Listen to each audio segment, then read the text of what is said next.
Anti incumbency আর দুর্নীতি যেভাবে ঘিরে ধরছে শাসক দলকে, তাতে আসন্ন লোকসভা নির্বাচনে 2019-এর থেকেও তারা খারাপ ফল করতে চলেছে, এমনই প্রেডিকশন করছেন একসময় তাদের ভোটের বৈতরণী পার করে দেওয়া প্রশান্ত কিশোর।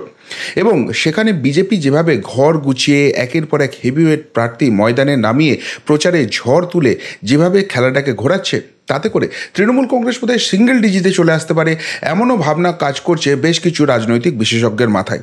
কিন্তু যত যাই হয়ে যাক, এর মাঝখানেও তৃণমূল কংগ্রেস ভালো ফল করার আশা করছিল যে আসনগুলোতে, তার মধ্যে অন্যতম হচ্ছে সংখ্যালঘু অধ্যুষিত এলাকাগুলো। গত বিধানসভা নির্বাচনেই দেখা গেছে সেখানে প্রায় 100% ভোট কনসলিডেশন হয়েছে, সংখ্যালঘু ভোট তাদের দিকে এসছে। কিন্তু কিন্তু বর্তমানে এই প্রার্থী তালিকা ঘোষণার পর দুটো ফ্যাক্টর কাজ করছে। এক, দলের মধ্যে চরম বিদ্রোহ লেগে গেছে, এবং অন্যদিকে বামফ্রন্ট কংগ্রেস আইএসএফ এই জোটটা কার্যত হতে চলেছে। এবং তার ফলেই বহু আসনে যে আসনগুলো সংখ্যালঘু অধ্যুষিত এবং তৃণমূল কংগ্রেস ভাবছিল শিওর শট তারা জিতবে, সেই আসনগুলোও কিন্তু এবার নড়বড় করতে শুরু করে দিয়েছে।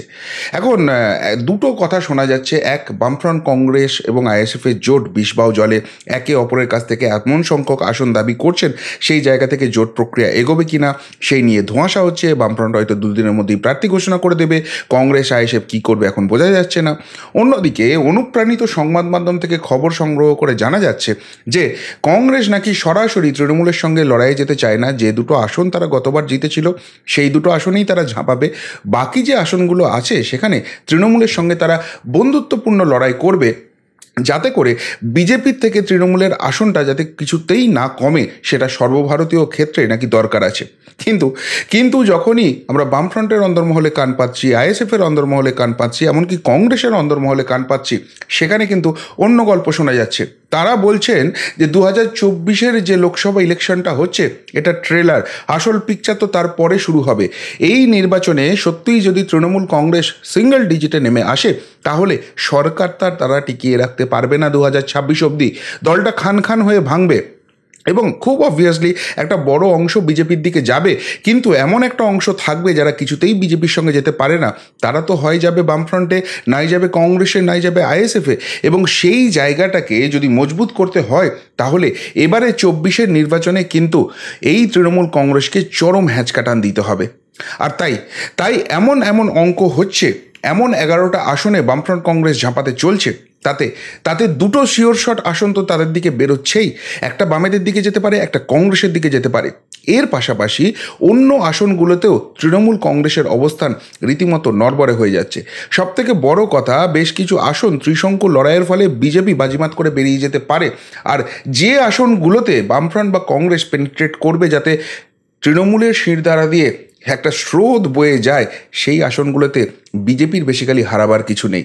ফলে বঙ্গ রাজনীতি 2024-এর লোকসভা নির্বাচনকে কেন্দ্র করে কিন্তু একটা চরম ইউটার্নের মুখে দাঁড়িয়ে থাকতে পারে, যেখান থেকে রাজনৈতিক ভবিষ্যতে ঝুলি তৃণমূল কংগ্রেসের জন্য কার্যত শূন্য হয়ে যেতে পারে। কোন আসন, কোন ফ্যাক্টর কিভাবে কাজ করছে, তার পুঙ্খানুপুঙ্খ ব্যাখ্যা নিয়ে আসবো এই প্রতিবেদনে। শেষ অবধি দেখুন, অনেক ইন্টারেস্টিং তথ্য থাকতে চলেছে। নমস্কার, প্রিয়বন্ধু মিডিয়ায় আপনাদের স্বাগত, এবং আপনারা দেখছেন প্রিয়বন্ধু বাংলা, সত্যের সন্ধানে সর্বদা আমি শুদ্ধশীল। বন্ধুরা, বিভিন্ন সংবাদ মাধ্যমের খবর থেকেই জানা যাচ্ছে যে এখনও কিন্তু বামফ্রন্ট কংগ্রেস এবং আইএসএফের জোটটা চূড়ান্ত কিছু একটা কংক্রিট জায়গায় পৌঁছতে পারছে না। কে কোথায় আসন পাবেন, কে কোথায় লড়বেন, সেই জায়গা থেকে বাম শরিকদের চাপ রয়েছে, একটা হচপচ জায়গা লাগছে।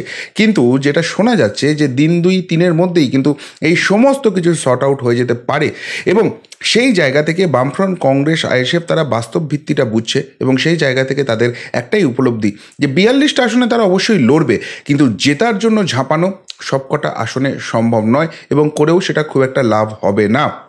কেননা তারা চান বা না চান, লড়াইটা কিন্তু বাইনারি হয়ে গেছে। এবং সেই জায়গায় যেহেতু সেইভাবে ফল হচ্ছে না, মোটামুটি 11টা আসন তারা চুজ করে নিয়েছেন, যেখানে তারা অল আউট ঝাঁপাতে চলেছেন, এমনটাই কিন্তু সূত্র মারফত জানা যাচ্ছে। কোন 11টা আসন তারা পাখির চোখ করেছেন? রায়গঞ্জ, মালদা উত্তর, মালদা দক্ষিণ, জঙ্গিপুর, বহরমপুর, মুর্শিদাবাদ, ডায়মন্ড হারবার, যাদবপুর, পুরুলিয়া, বর্ধমান পূর্ব এবং বীরভূম। তাদের মত হচ্ছে যে এই সব আসনগুলোতে সংখ্যালঘু ভোট রয়েছে, এবং এই জায়গাগুলো বিধানসভা নির্বাচনের পরিপ্রেক্ষিতে যদি দেখা যায়, তাহলে কিন্তু তৃণমূল কংগ্রেস এখানে এক কাট্টা তাদের বাজার করে ফেলেছিল। কিন্তু পঞ্চায়েত নির্বাচন থেকেই পরিষ্কার ইঙ্গিত আসছে এই সমস্ত জায়গায় কিন্তু হাওয়া ঘুরছে, এবং সেটা অত্যন্ত দ্রুত গতিতে। আর তাই যতই লুটপাটের ভোট হোক, যতই ভয় দেখানোর ভোট হোক, যতই ভোটের নামে প্রহসন করা হোক, পঞ্চায়েত ভোটই কিন্তু ইঙ্গিত দিচ্ছে এখানে বাম এবং কংগ্রেসের ভোট কিন্তু হু হু করে বাড়ছে। এবং এর সঙ্গে যুক্ত হয়েছে তৃণমূলের প্রার্থী তালিকা দেখে তাদের দলের অন্দরেই কোন্দল, তাদের দলের অন্দরেই বিদ্রোহ, মনমরা হয়ে থাকা, কোণঠাসা হয়ে থাকা এই বিভিন্ন ইকুয়েশন। আর তাতে কেটে কিন্তু এইসব আসনের ফলাফল এবার ঘুরতে চলেছে।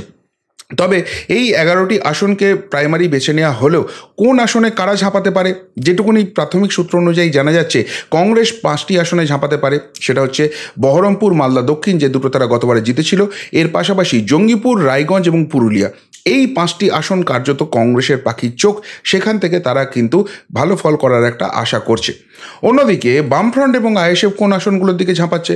বামফ্রন্টের একদম যেটা সবথেকে বড় পাখির চোখ এই মুহূর্তে মুর্শিদাবাদ, এর পাশাপাশি বর্ধমান পূর্ব, সেখানে কিন্তু তাদের একসময় লাল দুর্গ বলা হতো, সেটা ক্রমশ বিজেপি দখল করেছিল, কিন্তু বিজেপি সেখানে গোষ্ঠীকন্দল রয়েছে এবং পঞ্চায়েত নির্বাচনে কিন্তু বামেরা সেখানে দুর্দান্ত ভালো ফলাফল করার ইঙ্গিত দিয়েছে। ফলে মুর্শিদাবাদের পর বর্ধমান পূর্ব, যাদবপুরে যথেষ্ট চান্স আছে, মালদা উত্তর এবং বীরভূম, এই 5টি আসন কিন্তু বামফ্রন্ট পাখির চোখ করে ফেলেছে। অন্যদিকে আইএসএফ মোটামুটি 10-12-14টা আসন তারা ডিমান্ড করছে, এবং উত্তর 24 পরগনা, হাওড়া, হুগলি, এরকম বিভিন্ন জায়গায় তাদের আসনের ডিমান্ড থাকলেও আইএসএফের যেটা পাখির চোখ হতে চলেছে সেটা হচ্ছে ডায়মন্ড হারবার আসন। এবং এই আসন থেকে কিন্তু নওশাদ সিদ্দিকীকে প্রার্থী করলে তারা কিন্তু তাদের প্রথম সাংসদ লোকসভায় পাঠাতে পারেন, এই এক্সপেকটেশনটা কিন্তু ডায়মন্ড হারবার ক্রমশ তাদেরকে ইঙ্গিত দিতে শুরু করেছে। ফলে জমজমাট লড়াই হতে চলেছে। তবে এই লড়াইয়ের মাঝখানে যে দুটো আসন সবথেকে বেশি পাখির চোখ করছে, বহরমপুর এবং মুর্শিদাবাদ, সেটা এক এক করে আপনাদের সামনে আলোচনা করি। প্রথমেই আসছি বহরমপুর, যে আসনটাতে খুব সম্ভবত প্রার্থী হতে চলেছেন কংগ্রেসের অধীর রঞ্জন চৌধুরী, এবং এটা অধীর গড় হিসেবেই পরিচিত, কেননা তিনি 5বারের সাংসদ, এবারে এখান থেকে 6বারের সাংসদ হওয়ার জন্য তিনি লড়াইটা করছেন। এবং সেই লড়াইটা কিন্তু তার কার্যত ইজি হয়ে গেছে যখনই তৃণমূল কংগ্রেস ইউসুফ পাঠানকে সেখানে প্রার্থী করেছেন। এই কেন্দ্রে কিন্তু এবার একটা জমজমাট ত্রিমুখী লড়াই হওয়ার সম্ভাবনা ছিল। একদিকে ইউসুফ পাঠান তৃণমূল কংগ্রেস, অন্যদিকে বিজেপি প্রার্থী, তিনিও কিন্তু স্থানীয় জনপ্রিয় ডাক্তার এবং অধীরবাবুর নিজস্ব জনপ্রিয়তা রয়েছে। কিন্তু যে মুহূর্তে ইউসুফ পাঠানকে প্রার্থী করা হলো, সেখানে কিন্তু তৃণমূলের অন্দরে কার্যত বিদ্রোহ লেগে গেছে। বলে রাখা ভালো, মুর্শিদাবাদের 3টি আসনেই এবার কিন্তু তৃণমূলের 3জন টিকিট প্রত্যাশী ছিলেন। একটা হচ্ছে জঙ্গিপুর, সেখান থেকে জাকির হোসেন তিনি প্রার্থী হতে পারেন এমন সম্ভাবনা তৈরি হয়েছিল। মুর্শিদাবাদ থেকে সৌমিক হোসেন এবং বহরমপুর থেকে হুমায়ুন কবির, এই 3জনের কেউই টিকিট না পাওয়াতে তাদের যে অনুগামীরা আছেন তারা কিন্তু রীতিমতো মর্মাহত। তারা কতটা ভোটের ময়দানে গা লাগাবেন সেটা নিয়ে প্রশ্ন থাকছে। এর পাশাপাশি এদের যারা অনুগামী তারা কিন্তু বেশিরভাগই হচ্ছেন প্রাক্তন কংগ্রেসী। সুতরাং তারা যেটা এবার ভাবনা চিন্তা করছেন যে তাদের নেতাদের যখন টিকিটটা দেওয়া হলো না, তারা তাদের দলের হয়ে কাজটা না করে তারা হয়তো কংগ্রেসকে ডিরেক্টলি সাপোর্ট করতে পারেন, এই জায়গাটা তৈরি হয়ে গেছে। যাই হোক, বহরমপুরের ইকুয়েশনে আসি, সেটা খুব ইন্টারেস্টিং জায়গায় দাঁড়িয়ে রয়েছে। এবং গতবার অধীর চৌধুরীকে কঠিন লড়াইয়ের মুখে পড়তে হলেও এবারে কিন্তু তিনি বেশ বড় ব্যবধান করে এখান থেকে জিতে নিতে পারেন। কেন? এখানকার যে 7টা বিধানসভা রয়েছে, সেই 7টা বিধানসভার মধ্যে একটি মাত্র রয়েছে বিজেপির দখলে, বাকি 6টাই কিন্তু আছে তৃণমূল কংগ্রেসের দখলে। কিন্তু বর্তমান পরিস্থিতিতে পুরো সিচুয়েশন চেঞ্জ হয়ে গেছে। কীরকম? যেমন বড়োয়ার বিধায়ক হচ্ছেন জীবনকৃষ্ণ সাহা, যিনি এখন জেলের মাটিতে গড়াগড়ি খাচ্ছেন, এবং বড়োয়াতে কীভাবে টাকা চুরি হয়েছে, মুর্শিদাবাদ জুড়ে কীভাবে লুটপাট চালিয়েছে, সেই ছবিই কিন্তু জীবনকৃষ্ণ সাহার ছবি সামনে রেখে উঠে আসছে। এরপর হচ্ছে কান্দিতে অপূর্ব সরকার, যিনি গতবার অধীর রঞ্জন চৌধুরীর বিরুদ্ধে লোকসভায় লড়াইটা করেছিলেন বহরমপুর আসন থেকে তৃণমূল কংগ্রেসের হয়ে, এবং তিনি বেশ টাফ ফাইট দিয়েছিলেন। অধীর চৌধুরীকে রীতিমতো কষ্ট করে জিততে হয়েছিল। ফলে তার অনুগামীরা ভেবেছিলেন এবারে পুরস্কৃত হবেন অপূর্ব সরকার, কিন্তু তাকে শেষ পর্যন্ত টিকিট না দেওয়ায় আবারও তার অনুগামীরা কিন্তু সবাই ম্যাক্সিমাম ক্ষেত্রেই প্রাক্তন কংগ্রেসী, তারা এবার আর খুব একটা গা লাগাতে চাইছেন না। বিশেষ করে বহিরাগত গুজরাটের প্রার্থী তারা মেনে নিতে পারছেন না। ফলে কান্দির অপূর্ব সরকার এবং তার অনুগামীরা শেষ পর্যন্ত কি করবেন সেই নিয়ে প্রশ্নচিহ্ন রয়েছে।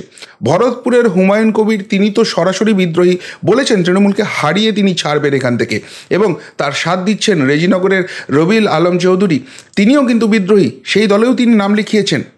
বেলডাঙ্গার যিনি রয়েছেন হাসানুজ্জামান শেখ, তিনি বেসিক্যালি বহিরাগত মুর্শিদাবাদ জেলায় নদিয়া থেকে তুলে এনে মমতা বন্দ্যোপাধ্যায় তাকে এখান থেকে বিধায়ক করেছেন। বিধানসভার লড়াইটা অন্যরকম ছিল, কিন্তু কতখানি কন্ট্রোল তার বেলডাঙ্গাতে থাকবে, এবং যেখানে হুমায়ুন কবির, রবিউল আলম চৌধুরী এরা যখন বিদ্রোহী হয়েছেন, হাসানুজ্জামান শেখ সেখানে কত কী ফুল ফোটাতে পারবেন সেই নিয়ে সন্দেহ থেকেই যাচ্ছে। অন্যদিকে বহরমপুর কংগ্রেসের গর্ত ছিলই, সেটা অধুনা বিজেপির কাছে চলে গেছে, ফলে সেইখানে তৃণমূল কিন্তু খুব একটা কিছু করার নেই। বিজেপি না কংগ্রেস, কে লিড নেবে বহরমপুর বিধানসভা থেকে, সেইটা নিয়ে কিন্তু মূল লড়াই চলছে। আর নওদার যিনি বিধায়ক রয়েছেন সেই মমতাজ বেগম, তিনিও কিন্তু বিদ্রোহী, ফলে 7টা বিধানসভায় কার্যত ড্যামেজ হয়ে গেছে তৃণমূল কংগ্রেসের জন্য। তারা লিডটা নেবে কোথা থেকে, লিডটা পাবে কোথা থেকে, এই নিয়েই কিন্তু কার্যত প্রশ্নচিহ্ন উঠে যাচ্ছে। অর্থাৎ এই কেন্দ্রে, বহরমপুর কেন্দ্রে অধীর চৌধুরী জিতবেন না বিজেপি জিতবেন, এই প্রশ্নের থেকেও যে প্রশ্নটার উত্তর বোধহয় বহরমপুরবাসী পেয়ে গেছেন, সেটা হচ্ছেন তৃণমূল প্রার্থী ইউসুফ পাঠান খুব সম্ভবত তৃতীয় হবেন এখান থেকে।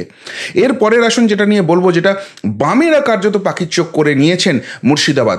এবং মুর্শিদাবাদে খুব সম্ভবত প্রার্থী হচ্ছেন সিপিএমের যিনি রাজ্য সম্পাদক আছেন সেই মোহাম্মদ সেলিম। মোহাম্মদ সেলিম এমনিতেই পোরখাওয়া রাজনীতিবিদ, যেখানেই তিনি দাঁড়ান অনেক অঙ্ক কষের দাঁড়ান, এবং বহু কঠিন ম্যাচকে কিন্তু তিনি জিতিয়ে দিতে পারেন।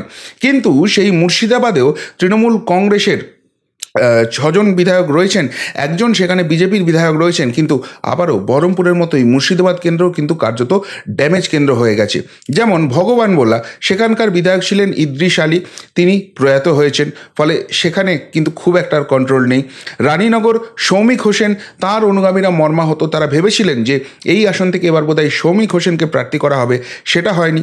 মুর্শিদাবাদ যে আসনটি রয়েছে সেখানকার বিধায়ক গৌরীশঙ্কর ঘোষ, তিনিই প্রার্থী হয়েছেন, যদিও তাকে নিয়ে দলের মধ্যেই কিছুটা ক্ষোভ রয়েছে, কিন্তু এই মুর্শিদাবাদ আসনে তৃণমূল খুব একটা লিড করার মতো জায়গায় থাকবে না। অন্যদিকে হরিহরপাড়া, সেখানকার যে বিধায়ক রয়েছেন নিয়ামত শেখ, তিনি কিন্তু বিদ্রোহী দলে রয়েছেন, হুমায়ুন কবির প্রকাশ্যেই বলছেন সে কথাটা। ডোমকলের যিনি বিধায়ক রয়েছেন জাফিকুল ইসলাম, তার বাড়িতে এজেন্সি হানা হয়েছিল, এবং তারপর তিনি কতখানি রাজনৈতিক ময়দানে সক্রিয়ভাবে থাকেন এই ভোটে, সেটা দেখার ব্যাপার রয়েছে। জলঙ্গি যিনি বিধায়ক রয়েছেন আব্দুর রেজ্জাক, তিনিও বিদ্রোহী শিবিরে রয়েছেন। আর এই লোকসভার মধ্যে একটি বিধানসভা যেটা নদিয়া থেকে আসে, করিমপুর, সেখানকার বিধায়ক হচ্ছেন বিমলেন্দু সিংহ রায়। কিন্তু তিনি দলে বহু লোকের কাছ থেকে নাকি টাকা নিয়েছেন পদ পাইয়ে দেবেন বলে, অথচ পদটাই শেষ অবধি দেননি। এই অভিযোগে তিনি দলের মধ্যেই বিদ্ধ হয়েছেন বারবার, এবং সেই জায়গা থেকে তিনি কার্যত কিছুটা কোণঠাসা দলের মধ্যে। সেই জায়গা থেকে তিনি কতটা অ্যাগ্রেসিভ হয়ে ভোটের ময়দানে কাজ করতে পারবেন বা নিজের অনুগামীদের নামাতে পারবেন, সেই নিয়েই কিন্তু প্রশ্নচিহ্ন থাকছে। ফলে বহরমপুর কংগ্রেস ঝাঁপাচ্ছে, মুর্শিদাবাদ বামফ্রন্ট ঝাঁপাচ্ছে। এই দুটো আসন তারা কার্যত পাখির চোখ করে নিয়েছে, এবার এই বাজারে তারা বার করবেই। কিন্তু এর থেকেও মজার কথা যেটা হচ্ছে যে অন্তত 6টা আসন থাকছে, যেখানে কিন্তু এই বাম কংগ্রেসের উত্থান বা তাদের হাড্ডাহাড্ডি লড়াই দেওয়া কার্যত এই লড়াইটাকে ত্রিমুখী লড়াই করে দেবে, এবং সেই সব আসনে খুব একটা হারাবার কিছু নেই বিজেপির। উল্টে এই ভোট কাটাকাটিতে তারা হয়তো সেখান থেকে বড়সড় গেন করেও বেরিয়ে যেতে পারে, এমনকি বাম কংগ্রেসেরও চান্স রয়েছে। আর তৃণমূল যদি জেতে, তাদেরকে কিন্তু বিজেপি এবং বাম কংগ্রেস আইএসএফ জোট, এই দুটোকে আটকে তারপর বাজিমাত করতে হবে। কোন কোন কেন্দ্র রয়েছে সেখানে? রায়গঞ্জ, মালদা উত্তর, মালদা দক্ষিণ, জঙ্গিপুর, ডায়মন্ড হারবার এবং যাদবপুর, এই যে 6টা কেন্দ্র রয়েছে, এখানে কিন্তু ভোট কাটাকাটিতে একটা হাড্ডাহাড্ডি লড়াই হবে। তবে দুটো কেন্দ্র কিন্তু সবাইকে চমকে দিতে পারে, সেটা হচ্ছে বর্ধমান পূর্ব এবং বীরভূমে বিজেপি ইতিমধ্যেই বেশ ভালো সংগঠন গুছিয়ে নিয়েছে, তৃণমূলের সংগঠন সেখানে ক্ষয়িষ্ণু, এমনকি সাংসদ যিনি রয়েছেন তার বিরুদ্ধেও ক্ষোভ রয়েছে। অন্যদিকে বর্ধমান পূর্বে এবার নতুন প্রার্থী দিয়েছে তৃণমূল কংগ্রেস, এবং তার ফলে ক্ষোভ বিক্ষোভ কিন্তু ক্রমশ ছড়ে পড়ছে, এবং সেখান থেকে তিনজন বিধায়কের নাম উঠে আসছিল, একজন মহিলা বিধায়কের নাম আসছিল যাকে হয়তো লোকসভায় প্রার্থী করা হবে। এমনকি সেখানকার বেশ কিছু স্থানীয় নেতা যাদেরকে বিজেপি থেকে নিয়ে আসা হয়েছিল এবং বলা হয়েছিল যে লোকসভা ভোটে কিন্তু তাদেরকে ভালো কিছু দেওয়া হবে, তারাও কিন্তু মর্মাহত। সবথেকে বড় কথা, সেখানকার যিনি সাংসদ ছিলেন সুনীল মণ্ডল, তিনি কিন্তু বিদ্রোহী হয়ে গেছেন এবং দলের বিরুদ্ধে কার্যত ক্ষোভ উগরে দিয়েছেন। এবং যারা সেখানে দলটা চালাচ্ছেন, সেই স্বপন দেবনাথ এবং রবীন্দ্রনাথ চট্টোপাধ্যায়, তাদের বিরুদ্ধে কার্যত বিদ্রোহী হয়ে উঠেছেন। ফলে এই দুটো কেন্দ্র কিন্তু খুব ইন্টারেস্টিং হয়ে গেল। দুটো কেন্দ্রই কিন্তু গতবারে তৃণমূলের জেতা ছিল, তারা কি শেষ অবধি ধরে রাখতে পারবে খুব অল্প মার্জিনে হলেও, নাকি যেভাবে বাম কংগ্রেস জোট এককাট্টা হচ্ছে তারা ভোট কেটে ড্যামেজ করে দেবে, নাকি নাকি সেই জায়গা থেকে এই ভোট কাটাকাটিতে বিজেপি বেরিয়ে যাবে। ফলে যে আসনগুলোতে তৃণমূল কংগ্রেস ভাবছিল যে গতবারে যেটা আসন অন্তত এবারে ধরে রাখা যাবে, বিশেষ করে সংখ্যালঘু ভোট যেটা যাদের ডিভিডেন্ড ভোট ব্যাংক, তাদেরকে ভালোবেসে তৃণমূল নেত্রী বলেন দুধেল গাই, সেই আসনগুলো তাদের কাছে থাকবে। কিন্তু বাম কংগ্রেস জোটের এই ইকুয়েশন, দলের মধ্যে এই বিদ্রোহ কিন্তু একটা ছবি তুলে ধরছে, সেটা হচ্ছে যে আসনগুলোতে বিজেপির সঙ্গে সরাসরি লড়াই ছিল সেখানে তো কোণঠাসা অবস্থা রয়েছেই, যথেষ্ট চাপ রয়েছেই। যে আসনগুলোতে একটু নিঃশ্বাস নেওয়ার জায়গা ছিল, মনে হচ্ছিল যে এগুলো তাদের শিওর শট আসন, সেগুলো এবার নড়বড়ে হয়ে গেল। তাহলে কি 2024 লোকসভা নির্বাচনটা তৃণমূল কংগ্রেসের জন্য সর্বকালীন খারাপ রেজাল্টের একটা ইঙ্গিত নিয়ে আসছে? উত্তরটা হয়তো ইভিএম খুললে পাওয়া যাবে, কিন্তু বর্তমান পরিস্থিতিতে যেভাবে সমস্ত কিছু সরগরম হয়ে উঠছে তা নিয়ে কিন্তু জল্পনা বেরিয়ে যাচ্ছে। আপনাদের কি মনে হয়, সত্যিই এই বাজারে বামফ্রন্ট কংগ্রেস একটা দুটো আসনে হলেও ফুল ফোটাতে পারবে, তাদের পক্ষে নিয়ে আসতে পারবে? আর না পারলেও তারা কি ভোট কেটে তৃণমূলের ড্যামেজ করে দেবে, নাকি বাম কংগ্রেসের যদি কোনো উত্থান হয় সেটার আসল ড্যামেজ হবে বিজেপির জন্য? উত্তরটা অবশ্যই কমেন্ট বক্সে কমেন্ট করে জানাবেন। এখনকার মতো এখানেই শেষ করলাম, ফেরত আসছি নতুন প্রতিবেদন নিয়ে খুব তাড়াতাড়ি। ভালো থাকবেন, সাথে থাকবেন, পাশে থাকবেন। নমস্কার।